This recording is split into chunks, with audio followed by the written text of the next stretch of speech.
Maharashtra superfast news चॅनलमध्ये आपले सहर्ष स्वागत आहे। का सत्याची धार लेखणीची महाराष्ट्रातील ताज्या आणि वेगवान बातम्या पाहण्यासाठी आपल्या हक्काचे चॅनल शेअर करा, लाईक करा आणि सबस्क्राईब करा।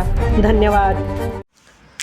शिवकर ग्रामपंचायत हद्दीतील विविध विकास कामांचा आमदार प्रशांतदादा ठाकूर यांच्या हस्ते थाटात लोकार्पण सोहळा। शिवकर ग्रामपंचायत हद्दीतील विविध लोकहितकारी विकास कामांचा लोकार्पण सोहळा 30 जुलै रोजी सकाळी 10:30 वाजता अत्यंत उत्साहात संपन्न झाला। पनवेलचे लोकप्रिय आमदार श्री प्रशांतदादा ठाकूर साहेब व श्री अरुण शेठ भगत साहेब यांच्या शुभ हस्ते या नूतन वास्तूचे आणि कामाचे लोकार्पण करण्यात आले। या विकास कामांमुळे शिवकर परिसरातील पायाभूत सुविधा अधिक बळकट होणार आहेत। रायगड जिल्हा परिषद प्राथमिक शाळा शिवकर येथील नव्याने बांधण्यात आलेल्या 4 भव्य वर्गखोल्यांचे उद्घाटन करण्यात आले। त्यामुळे विद्यार्थ्यांना डिजिटल आणि दर्जेदार शिक्षणासाठी उत्तम वातावरण मिळणार आहे।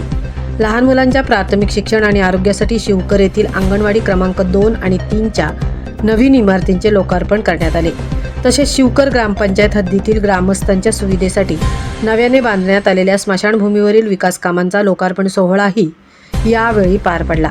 या सोहळ्याला आमदार प्रशांतदादा ठाकूर साहेब यांच्यासोबत अनेक प्रमुख पदाधिकारी आणि स्थानिक लोकप्रतिनिधी उपस्थित होते। यामध्ये प्रामुख्याने रंजना वास्कर सभापती, भूपेंद्र पाटील उपसभापती, आनंद ढवळे सरपंच, मंगेश ढवळे उपसरपंच, राजेंद्र पाटील पंचायत समिती सदस्य, एकनाथ देशीकर जिल्हा परिषद सदस्य, प्रल्हाद केणी, अमित जाधव, अनेश ढवळे, सदाशिव वास्कर आदी मान्यवर उपस्थित होते। या दिमाखदार सोहळ्याला शिवकर ग्रामपंचायतीचे सर्व सदस्य, ग्रामसेवक तसेच गावातील ग्रामस्थ आणि महिला मंडळ अत्यंत मोठ्या संख्येने उपस्थित होते। गावाच्या विकासाला गती दिल्याबद्दल सर्व ग्रामस्थांनी आमदार प्रशांतदादा ठाकूर आणि उपस्थित मान्यवरांचे विशेष आभार मानले। महाराष्ट्र सुपरफास्टसाठी तृप्ती भोईर, पनवेल।